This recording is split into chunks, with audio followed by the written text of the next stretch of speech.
I'm Wade Johnson at ABC headquarters in New York, and we are interrupting regular programming with the latest developments on the situation in the Middle East. Here's what we know so far at this hour. President Trump overnight announcing major combat operations against Iran called Operation Epic Fury. The operation, a joint U.S. and Israeli attack said to be targeting Iranian government and military sites. Iran is reporting civilian casualties, including dozens at an elementary school. U.S. military officials say they are looking into those reports. American officials say the operation could last for days. The IDF now saying U.S. and Israeli forces launched hundreds of strikes, and they say several senior leaders were eliminated. President Trump warning that there could be U.S. casualties as well. A U.S. official tells ABC News that American forces have intercepted multiple Iranian missiles targeting bases and allies in the region. That includes Jordan, Bahrain, Kuwait, UAE, and Qatar. We're monitoring all of this. You can see some of the early videos coming in, smoke rising we've seen in Tehran, the capital of Iran. And overnight, President Trump speaking about the operation. Here's what he had to say. A short time ago, the United States military began major combat operations in Iran. Our objective is to defend the American people by eliminating imminent threats from the Iranian regime, a vicious group of very hard, terrible people. Its menacing activities directly endanger the United States, our troops, our bases overseas, and our allies throughout the world. For 47 years, the Iranian regime has chanted death to America and waged an unending campaign of bloodshed and mass murder, targeting the United States, our troops, and the innocent people in many, many countries. Among the regime's very first acts was to back a violent takeover of the U.S. Embassy in Tehran, holding dozens of American hostages for 444 days. In 1983, Iran's proxies carried out the Marine barracks bombing in Beirut that killed 241 American military personnel.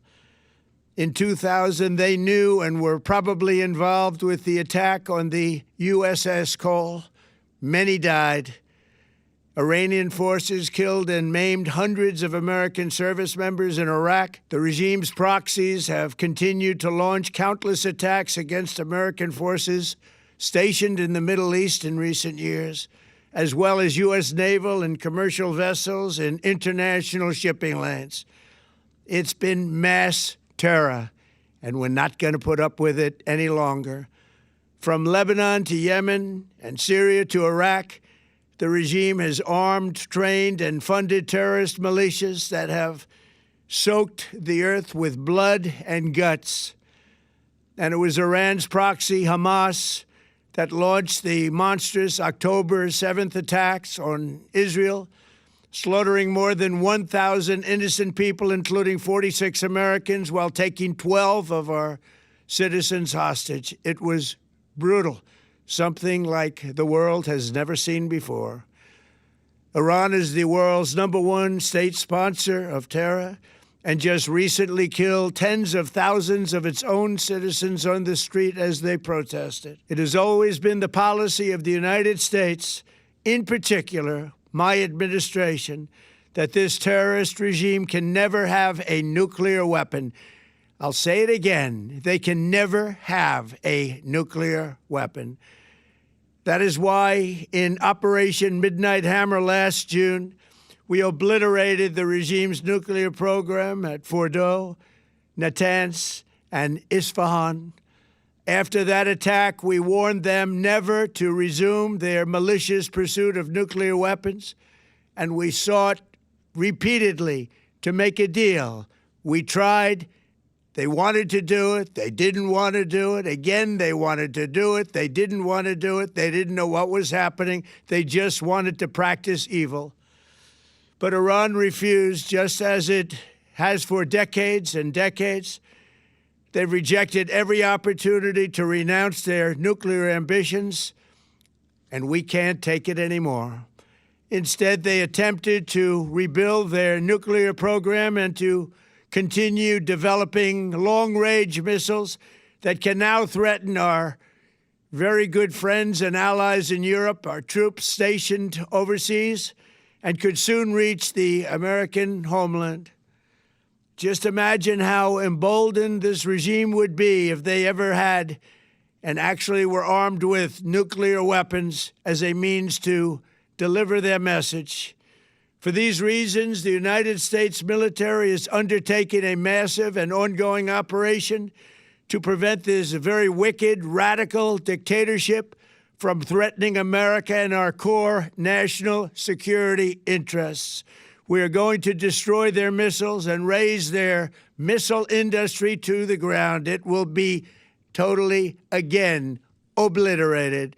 We're going to annihilate their Navy. We're going to ensure that the region's terrorist proxies can no longer destabilize the region or the world and attack our forces and no longer use their IEDs or roadside bombs, as they are sometimes called, to so gravely wound and kill thousands and thousands of people, including many Americans.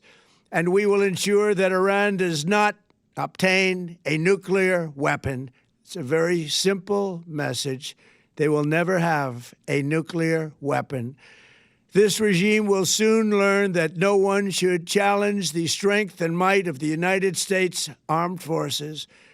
I built and rebuilt our military in my first administration, and there is no military on earth even close to its power, strength, or sophistication.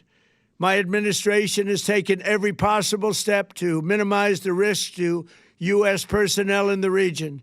Even so, and I do not make this statement lightly, the Iranian regime seeks to kill. The lives of courageous American heroes may be lost, and we may have casualties. That often happens in war. But we're doing this not for now. We're doing this for the future, and it is a noble mission. We pray for every service member as they selflessly risk their lives to ensure that Americans and our children will never be threatened by a nuclear-armed Iran. We ask God to protect all of our heroes in harm's way, and we trust that, with his help, the men and women of the armed forces will prevail. We have the greatest in the world, and they will prevail. To the members of the Islamic Revolutionary Guard, the armed forces, and all of the police, I say tonight that you must lay down your weapons and have complete immunity, or, in the alternative, face certain death. So, lay down your arms. You will be treated fairly with total immunity, or you will face certain death. Finally, to the great, proud people of Iran, I say tonight that the hour of your freedom is at hand. Stay sheltered. Don't leave your home. It's very dangerous outside. Bombs will be dropping everywhere. When we are finished, take over your government. It will be yours to take. This will be probably your only chance for generations. For many years, you have asked for America's help, but you never got it. No president was willing to do what I am willing to do tonight. Now you have a president who is giving you what you want. So let's see how you respond. America is backing you with overwhelming strength and devastating force.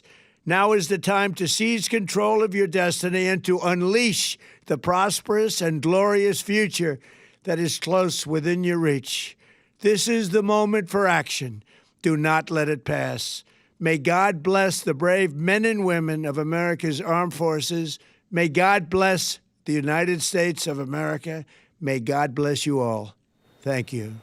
President Trump right there in the early morning hours making the case to justify this military action in Iran, talking about the potential for U.S. casualties as a result of this, calling this a war, also calling on the Iranian people to rise up, saying when we are finished, take over your government, it will be yours to take.